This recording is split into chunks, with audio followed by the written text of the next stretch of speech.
Olá, seja muito bem-vindo a mais um episódio do Doutor Podcast. No programa de hoje, nós vamos falar sobre uma das doenças da mulher moderna, a endometriose. Mas, antes de começar o programa, já te inscreve aqui no nosso canal no YouTube e deixa o teu like no vídeo. Aqui no YouTube, toda segunda-feira, tem um episódio novo para ti. E aproveita também e nos segue lá nas redes sociais. Nas redes sociais tu pode mandar sugestões de pauta, perguntas ou dúvidas. Fica conosco que o Doutor Podcast está começando.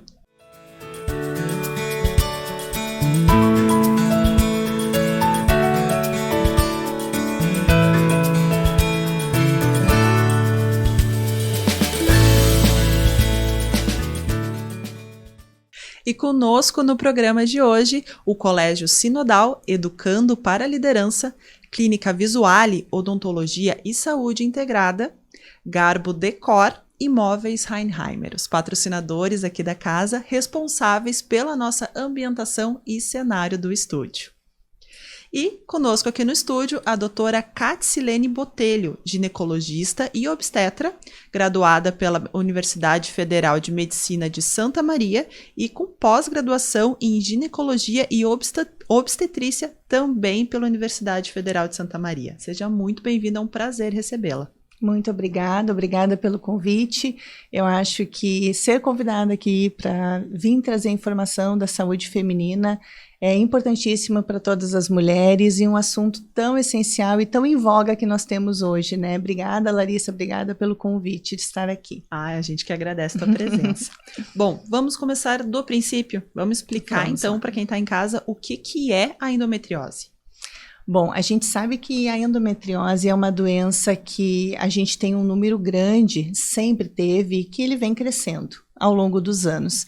Nós não conversávamos tanto sobre endometriose. A endometriose era uma doença desconhecida um pouco pelas mulheres e graças à globalização, à rede social, a Anitta deu um relato sobre a endometriose dela e fomentou ainda mais a gente conversar sobre isso. Estamos aqui, tivemos Março Amarelo, que conversamos bastante sobre endometriose, e acho que a gente entendeu um pouquinho dessa doença, que é a doença da mulher moderna, chamada hoje, né?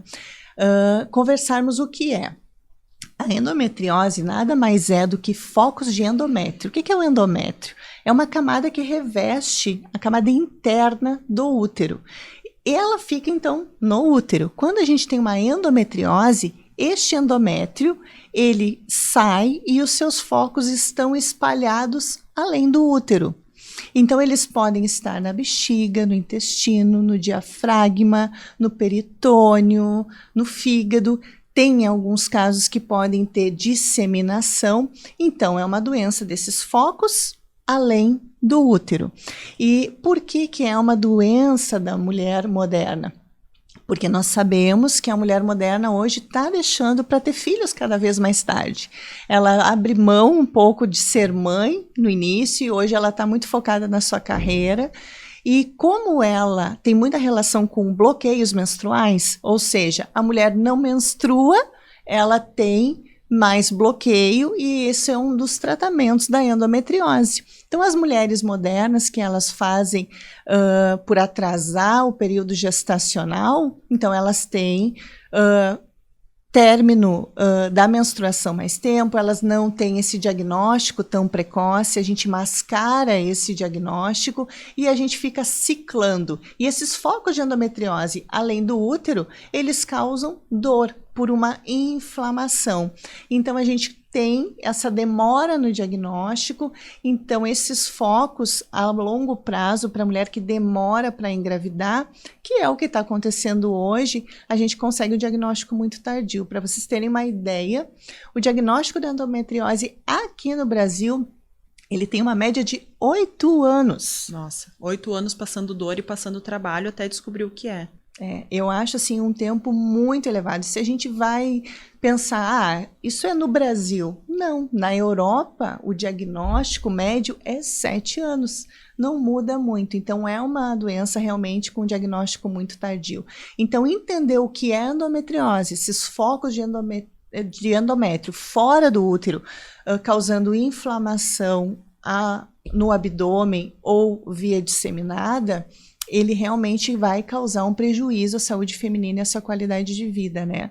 Porque os diagnósticos, os sintomas são muito variados, mas a gente entender essa doença é o ponto principal da gente continuar evoluindo nessa conversa e pensando, será que isso está acontecendo comigo? A gente tem que pensar sobre.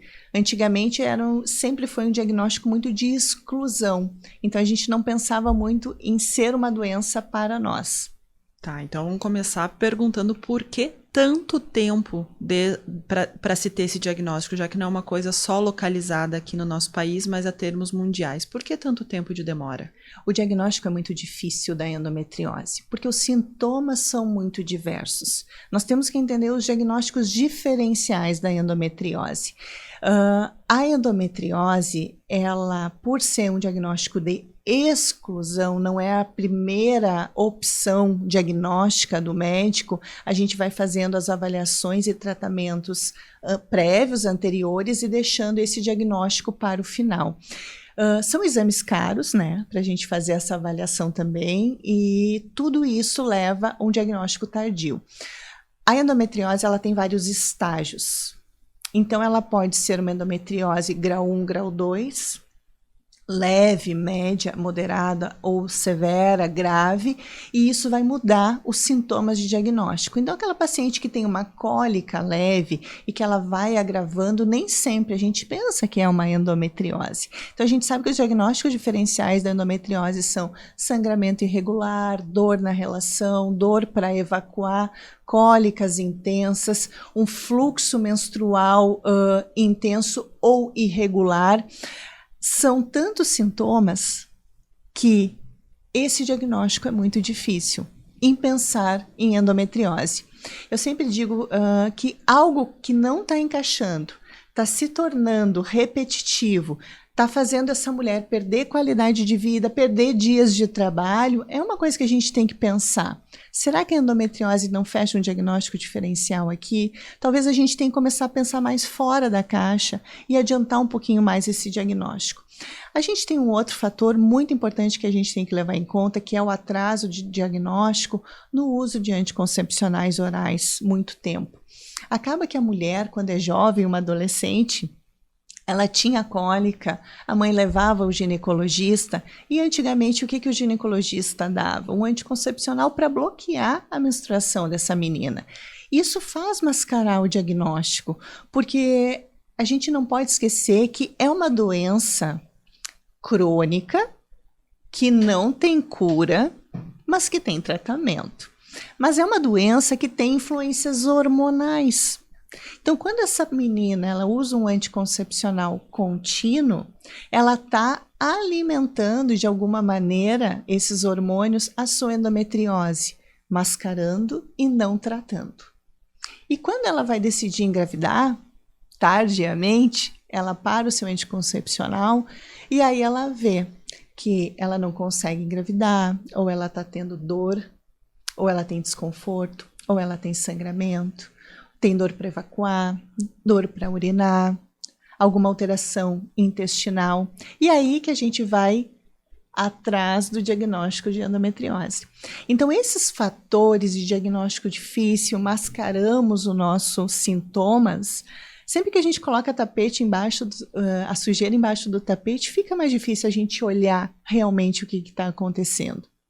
Então, o quanto mais a gente deixar essa paciente falar os seus sintomas, a gente ouvir, enxergar e não mascarar, vai nos ajudar a adiantar esse diagnóstico. Eu acho isso muito importante. Então, é uma menina que tem muita dor, que tem muita cólica. Hoje, a gente está muito focado nos tratamentos da endometriose em fazer um diagnóstico o mais precoce possível, porque a gente vai impactar no futuro sexual, no futuro de trabalho dessa mulher no futuro e também melhorar a sua qualidade de vida, porque é muito ruim tu conviver com dor.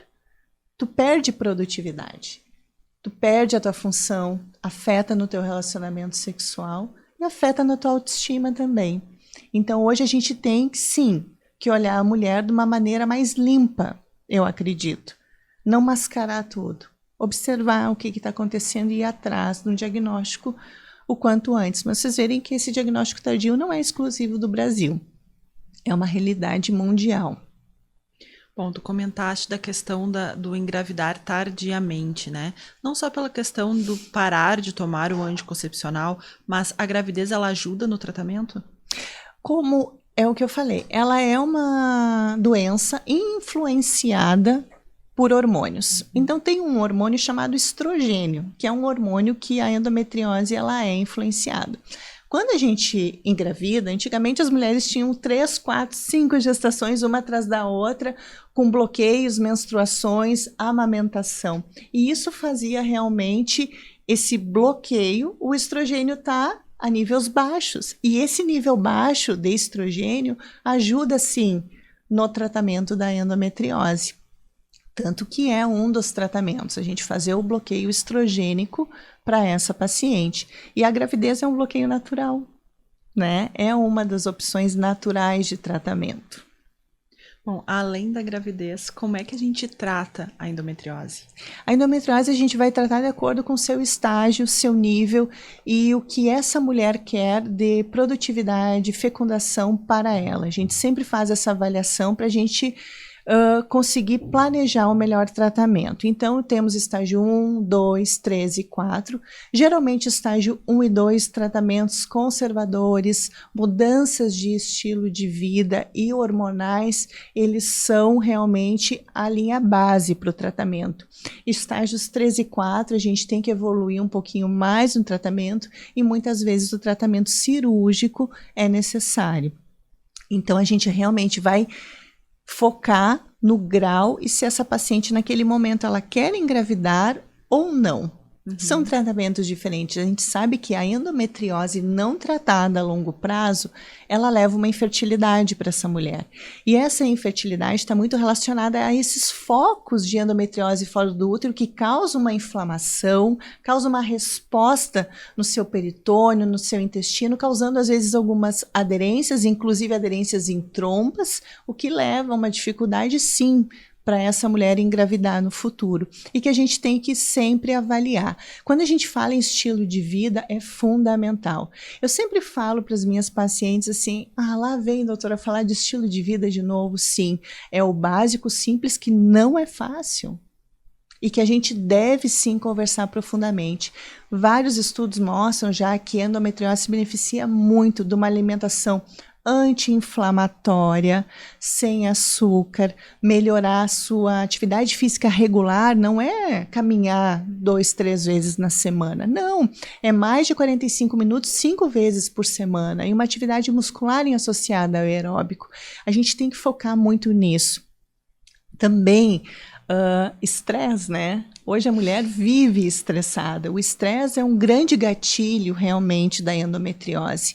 Estresse oxidativo, as oxidações que a gente permite o nosso corpo melhorar o nosso intestino. O intestino é uma peça fundamental na inflamação sistêmica. Como sabemos que a endometriose é uma doença inflamatória sistêmica de focos além do útero, a gente sabe que essa inflamação ela tem total relação com a parte intestinal também. Então, quantas mulheres hoje têm constipação?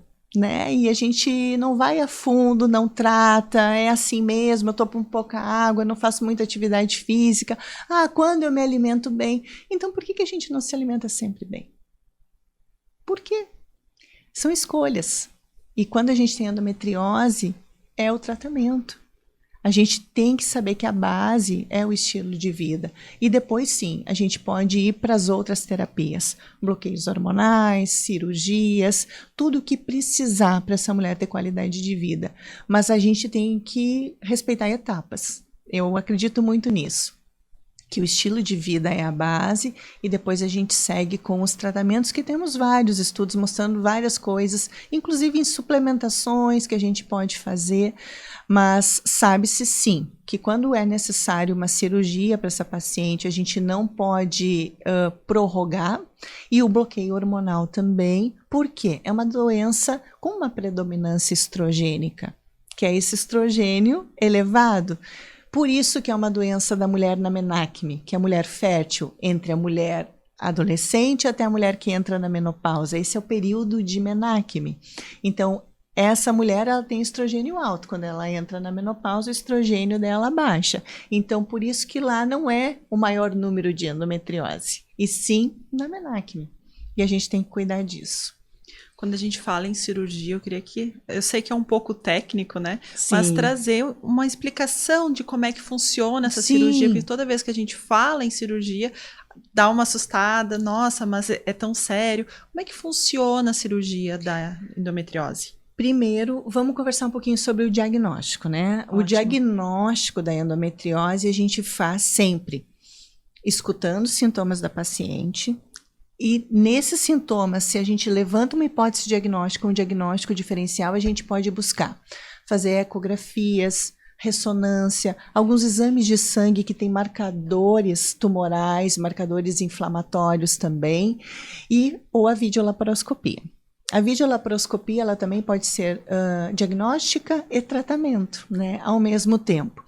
Quando a gente analisa essa paciente, a gente vai ver onde ela tem os focos de endometriose.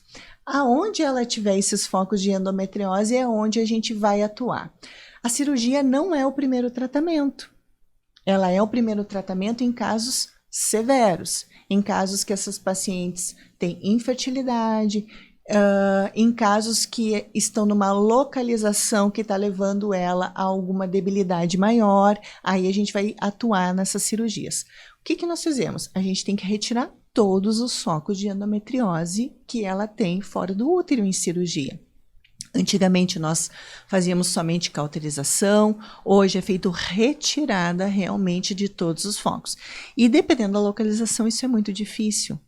Tanto que a cirurgia de endometriose, ela é feita por médicos realmente especialistas em endometriose, porque é uma cirurgia muito detalhada. E como ela pode levar... Nós sabemos que temos focos visíveis e focos microscópicos. Às vezes a gente retira numa cirurgia todos os focos visíveis e essa mulher ainda tem focos microscópicos. E a doença voltou em 2 anos. Como se eu retirei todos os meus focos na cirurgia? Existe focos microscópicos. E conforme tu alimenta teu estrogênio, tua alimentação, teu estilo de vida, teu bloqueio hormonal, ela pode voltar. Tudo que a gente estimula estrogênio depois, pode voltar. Por isso que, quando as pacientes inférteis fazem uma cirurgia, a gente sempre orienta, pós a cirurgia, pode engravidar. Essa era a minha próxima pergunta, mas por favor, conclua. Isso, porque quando a gente engravida, é o que eu falei, a gente tem um bloqueio hormonal. E aí a gente não está alimentando a endometriose e é o melhor horário, momento para essa mulher engravidar. Então ela vai conseguir ter uma gestação melhor e ao mesmo tempo tratar a sua doença. Então a gente consegue unir muito esse tratamento.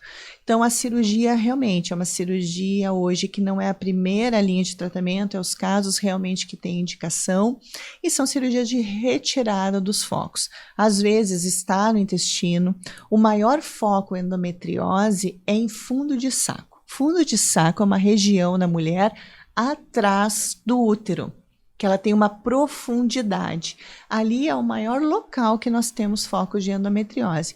Mas existe focos em todos os lugares do abdômen. E tem alguns casos que tem disseminação hematológica também, por vasos sanguíneos, indo para o ouvido, colo do útero.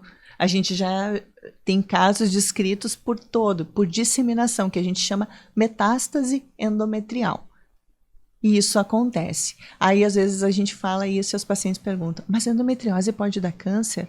Não, gurias, não dá câncer, tá? Mas é uma endometriose, ela dá metástase também, mas não cancerígena, né? Metástase realmente da doença crônica, mas que é uma doença tratável, né? Eu sempre digo isso, não tem cura, mas tem tratamento. Tem como se sentir melhor. Hoje a gente tem várias opções cirúrgicas, a robótica está vindo, né, com muita intensidade e eu acho que vem muita coisa boa para a endometriose. A gente está evoluindo muito na medicina. Então, retirar a inflamação, bloqueio hormonal, estilo de vida são fundamentais para esse tratamento. Bom, então vamos conversar agora com a paciente que está no processo de tentar engravidar, que a gente conversou já aqui, mas a gente já sabe essa questão de como é frustrante, né? Tu tá naquele processo atentante, a vida da tentativa da gestação, ela pode ser muito dolorida. Então a menstruação atrasa e o teste dá negativo. E aí a gente descobre essa questão do diagnóstico de endometriose, como é que é feito a conversa com essa mãe, com essa tentante e o tratamento dela. A gente sabe que a endometriose ela afetava antigamente 8 a 10% das mulheres. Hoje, que é a doença da mulher moderna, dito assim, afeta 17%. Até 17%. Eu acho assim um número elevado. Então, quando a gente pensa em fertilidade, é uma das causas e a gente não pode deixar de realmente investigar a endometriose para essa mulher. Quando a tentante chega nesse diagnóstico, é muito importante, primeiramente, a gente avaliar o grau da endometriose. Eu acho isso fundamental, porque aí a gente vai ir para um caminho para ela. Se há um grau muito severo, e dependendo da idade dela, de quanto tempo ela está no processo, de como está o mental, a gente realmente precisa avaliar a fecundação in vitro, fazendo uma clínica já especializada, reprodução, para a gente evoluir nesse passo. Não adianta a gente ficar insistindo mentalmente, dependendo de como essa paciente está, se a gente sabe que as chances são baixas. Quanto ela tem de repercussão, de aderência, de lesão, qual vai ser a chance real dela, natural. Se as chances são baixas e essa paciente já está num processo a longo prazo, eu acho que a gente sim precisa evoluir para uma clínica de reprodução assistida e sim tentar. Alguns casos não há necessidade, a gente consegue fazer todo o tratamento conservador em associado a um tratamento cirúrgico e logo depois ela tentar, dependendo da localização do foco, isso vai ser fundamental, a gravidade. Esse estágio que essa endometriose está para ela. E isso vai fazer a diferença para o tratamento. Então, primeiramente, estou com endometriose, calma, vamos ver o grau. Vamos ver o que a gente pode fazer além. Se realmente não tivermos muitas chances no tratamento conservador e cirúrgico, a gente pode associar essa clínica de reprodução e fecundação junto com a cirurgia ou não. São opções viáveis. A gente tem algum número, alguma estimativa de número de pacientes que a gente tem com endometriose tão grave? A ponto de precisar de... Eu não tenho esse número, mas o número é baixo. A endometriose estágio grau 1, grau 2 é o maior número. É bem maior, então. É maior o número. Grau 3 e 4 é menor. Mas são os casos mais desafios, são as pacientes que mais sofrem, né? Porque essas são pacientes crônicas realmente com dor a longo prazo e que não receberam diagnóstico. Elas tinham uma doença inflamatória pélvica, uma doença uterina, tinham alterações intestinais, é uma cólica. Vários diagnósticos elas receberam. E isso vai levando realmente a uma déficit mais mental, né? De como essa paciente fica no pós, em função disso. Mas o número maior de estágios 1 e 2. Que é o mais fácil de tratar, vamos dizer assim. Endometriose eu sempre digo que não tem facilidade em tratamento, porque por não ter cura, né? Mas como tem estabilização e exige, a paciente tem que ser protagonista do seu tratamento. Eu acho isso muito fundamental a gente entender. Quando a gente fala sobre protagonismo, eu sempre falo assim, quando a paciente está conosco, nós somos uma dupla. O médico não faz nada sozinho e nem a paciente. Nós somos uma dupla que a gente se ajuda ou não. Então ela precisa sim assumir o diagnóstico, ser esse protagonismo e fazer realmente o tratamento. Isso vai ser a grande diferença. Muitas pacientes, por estar afetada mentalmente, psicologicamente, elas têm essa dificuldade. Por isso que eu sempre digo que a endometriose é uma doença de um tratamento multidisciplinar. Do marido, da família, do psicólogo, do terapeuta, muitas vezes do fisioterapeuta também. Algumas pacientes ficam com dor crônica, inclusive dores na relação por causa disso. O ginecologista tem que abraçar todas essas especialidades junto com a paciente para a gente tratar os casos mais severos. Eu acho interessante o que a senhora colocou agora, a questão da dor na relação. A gente tem na nossa sociedade tanta dificuldade de falar de coisas tão básicas quanto essa questão da sexologia para a mulher. Às vezes a mulher não sabe que não é para ter dor naquele momento, não tem conhecimento do próprio corpo. Como é que a gente pode ajudar essas mulheres, essas meninas também, né? Porque isso começa lá no início da adolescência. Como é que a gente pode conversar com essas meninas, com essas mães também para ajudar as suas filhas no processo? Eu acho que a primeira coisa é autoconhecimento. Eu acredito muito que a mulher, ela se empodera muito dos seus diagnósticos, da sua vida, quando ela tem autoconhecimento. E cabe a nós, mães, ajudarmos as nossas filhas desde cedo. Sabemos que vivemos uma geração antigamente muito reprimida, que não falava sobre sexualidade, sobre se tocar ou ter dor na relação era uma coisa normal. É assim mesmo, né? E não é. Não é assim, e a gente tem que orientar isso muito às nossas meninas. Então, antigamente, quando a menina se tocava, ali pelos seus 10, 11, 12 anos, a mãe dizia, o que estava tocando aí, mamãe? O que tem aí? Não, nada, mamãe, xixi. O que tem? Por quê? A gente não podia se tocar. A masturbação para a menina, ela sempre foi feia. E para o menino, não. Para o menino, não era feio.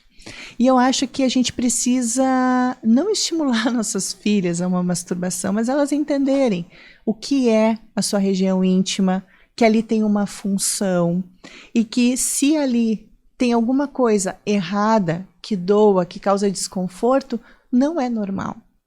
Esse é o princípio básico. A menina saber como que ela funciona, ter o conhecimento do seu corpo, da sua região íntima e entender que em qualquer momento que algo estiver diferente, ela vai ir no médico, vai pedir ajuda para sua mãe com uma tranquilidade que antigamente não tinha. Ela tinha até medo de falar qualquer coisa. E ela ia no ginecologista, tô com um pouquinho de dor, mas nem falava muito, né? A mãe levava, a ginecologista já dava o anticoncepcional, vamos bloquear essa menstruação. E isso mudou, a ginecologia mudou, a mulher moderna mudou, as meninas mudaram e as novas gerações de mães mudaram. Eu acho que isso vai nos trazer realmente uma visão melhor. A gente está aqui conversando hoje sobre isso. Muda tudo já, que antigamente não era conversado. Então eu acredito muito que informação muda a vida da mulher. E cabe às mães auxiliarem as suas filhas que estão iniciando ao longo desse caminho, se protegendo contra doenças sexuais, sabendo que dor não é normal, não ter o conhecimento do seu corpo não é normal. Cada um faz dele o que quiser com a evolução do seu conhecimento e da sua evolução como pessoa, né? O seu amadurecimento. Mas a gente tem que dar as armas, né? Temos que conversar com essas meninas. Eu acho que isso vai mudar. Já está mudando, né? A nova geração que está vindo com uma cabeça muito diferente. Exato. E a questão da reflexão do uso do anticoncepcional, que nem a senhora comentaste que antigamente o anticoncepcional, 16 anos, a menina já estava tomando, né? 12. Imagina, hoje se tem a medicina evoluiu, se tem outro tipo de comportamento. Como é que é feito hoje isso em consultório? Bom, a gente tem anticoncepcional oral é uma opção. Certo? Sempre foi e sempre será, né? A gente está num país muito diverso e a gente tem que saber que a taxa de natalidade ela tem que ser realmente controlada se essa mulher não quer engravidar. Esse sim é um plano que ela decide para si. Agora, qual o melhor método para ela? Ela vai ter que avaliar. Isso é muito individual. A gente precisa ver idade, planejamento, condições menstruais, como isso afeta esse ciclo menstrual no seu dia a dia, e quais são as comorbidades, quais são os seus fatores de risco, para a gente poder definir qual o melhor método. Hoje, para as adolescentes, o mundo indica muito os LARCs, que são métodos de longa duração irreversíveis em baixa doses hormonais, que são os DIUs, os implantes, que são métodos de menor dose e com segurança contraceptiva. Agora, esses métodos, eles também podem mascarar um diagnóstico de endometriose. Por isso que, quando uma paciente, mesmo com qualquer método, com anticoncepcional, com um DIU, com um implante, nós precisamos, se ela mantém um sintoma e uma dor persistente, evoluirmos, mesmo com um contraceptivo e mesmo numa idade precoce. Quanto mais precoce nós tratamos a endometriose, maior a taxa de sucesso e qualidade de vida para essa paciente e menor a taxa de infertilidade. Então, eu acho que esse é o ponto que a gente tem que focar muito, né? E se o anticoncepcional oral for a opção, nós sabemos, ele tem estrogênio e numa paciente que tem endometriose, talvez não seria a melhor escolha. É muito complexo, né? Um quebra-cabeça ali bem detalhado. Bom, doutora, dentro do que a gente falou ou do que a gente não falou, o que a senhora acha importante a gente ressaltar dentro da endometriose? Eu acho assim, é uma doença com diagnóstico tardio, uma doença que fere a mulher, que leva ela a muita perda da qualidade de vida. Vamos ter essa doença em mente. Vamos pensar quando um caso está no nosso consultório desafiador e vamos pensar em nós. Nós também somos nosso diagnóstico, né? Hoje eu acho muito interessante, meus pacientes perguntam assim, doutora, eu li no Google. Ótimo, adoro, eu adoro. Porque quanto mais tu lê, porque tu também está procurando e está tentando, e vamos juntas tentar entender o que está acontecendo. Então, é uma doença que está aqui, que aumentou em número importante nas mulheres de hoje. Por quê? A gente sabe que também tem um fator genético na endometriose. Uma mãe com endometriose aumenta as chances da filha ter endometriose. A gente também tem a endometriose relacionada com tudo isso, porque a gente não conversou sobre as causas, né? Então, vamos falar sobre elas. Isso. As causas, elas estão bem relacionadas também a essa alteração genética, imunológica, alguma toxicidade. A gente sabe que tem alguns produtos de geladeira, ar-condicionado, se sabe que regiões que têm essas indústrias aumenta o índice de endometriose. Meu Deus. Então, assim, a gente tem que estar muito atento a tudo isso, né? Se a gente sabe de tudo isso, acompanha a nossa paciente, a gente já tem que ter 2 olhos abertos para essas coisas e ficar em observação com ela. O fator genético é um fator que é importante e que nós temos que levar em consideração.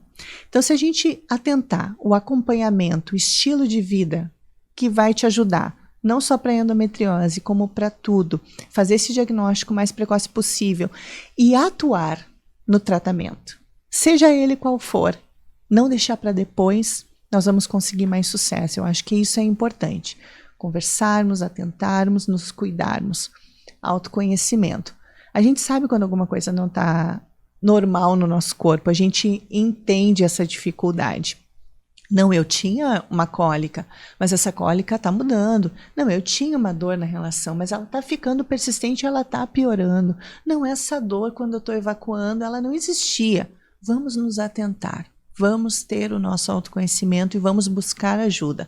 O médico também está mais atento a tudo isso e todos nós estamos unidos em prol de diagnóstico mais precoce. Bom, então vamos falar das causas que a gente deu essa pincelada. Eu fiquei um pouco assustada com essa questão do ar-condicionado, geladeira. Vamos disseminar um pouquinho. Tem um estudo até que foi feito na Europa que tinha uma cidade que eles viram que a endometriose subiu muito em números, em 50%. E então para aí. De algum lugar está vindo. Essa cidade era movida por uma fábrica que só fazia geladeiras e ar-condicionado. Se descobriu que liberava essa toxina ao meio ambiente e essa toxicidade aumenta risco de endometriose. Tanto que agora tem os filtros no ar-condicionado, na geladeira, tudo foi modificado em função dessa proteção também. O mundo mudou depois desse conhecimento todo, né? Então a gente sabe. As causas são muito diversas, né? Então essa questão imunológica também. A gente sabe que as alterações imunológicas podem levar a alguma endometriose. Antigamente se pensava que era relacionada com essa menstruação retrógrada, né? A menstruação, ao invés de descer do útero para a vagina, ela ia para as trompas e caía no útero. Ficou muito simplificado e se viu que não é só isso, tem muito mais por trás da endometriose.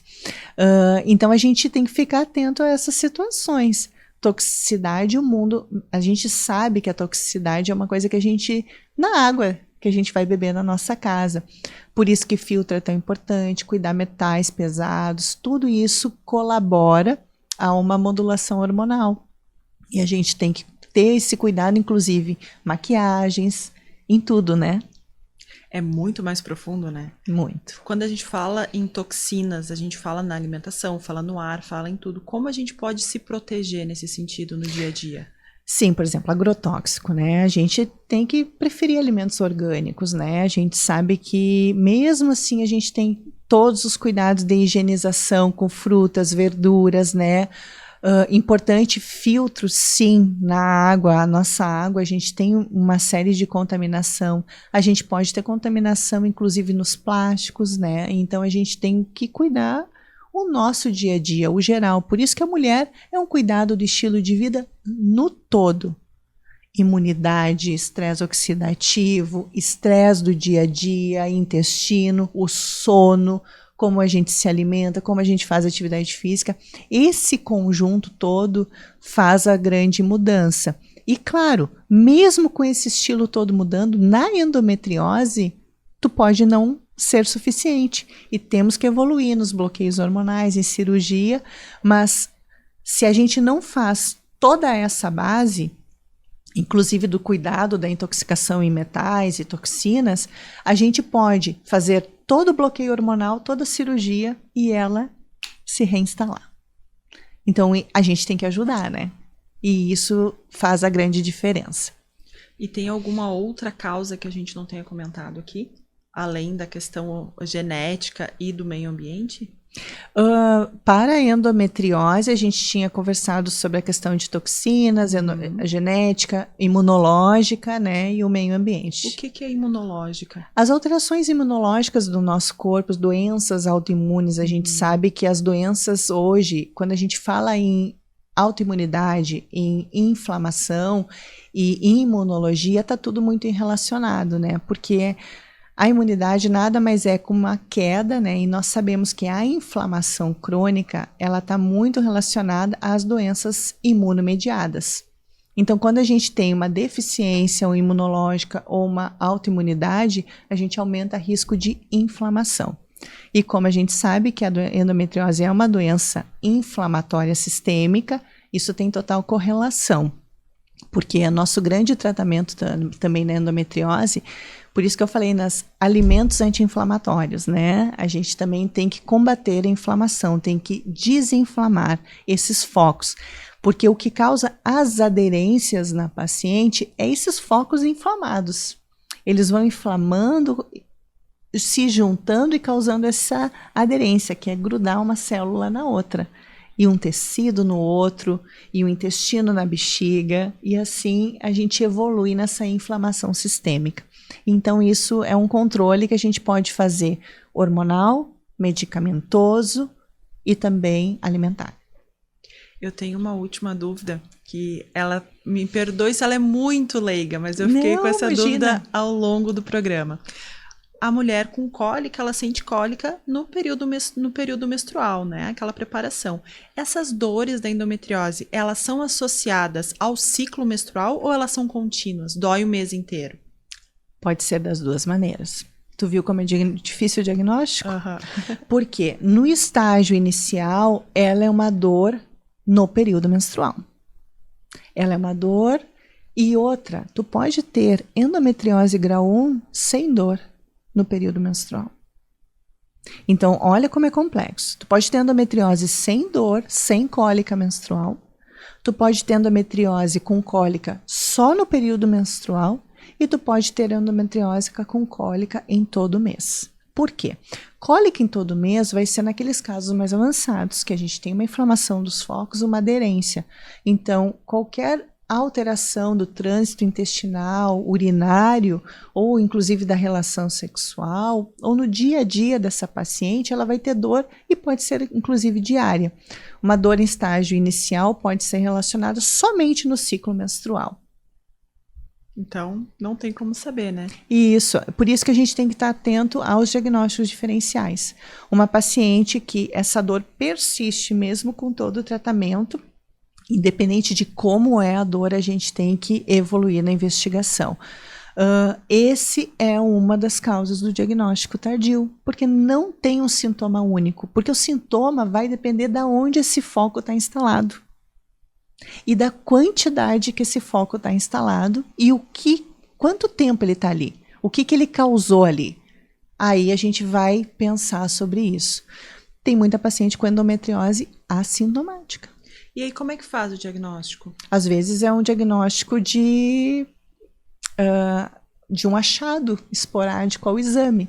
O paciente foi fazer uma ressonância para retirar uma vesícula. Olha, tinha foco de endometriose, mas tu não tem sintoma nenhum, não. Ou então e se a gente não trata?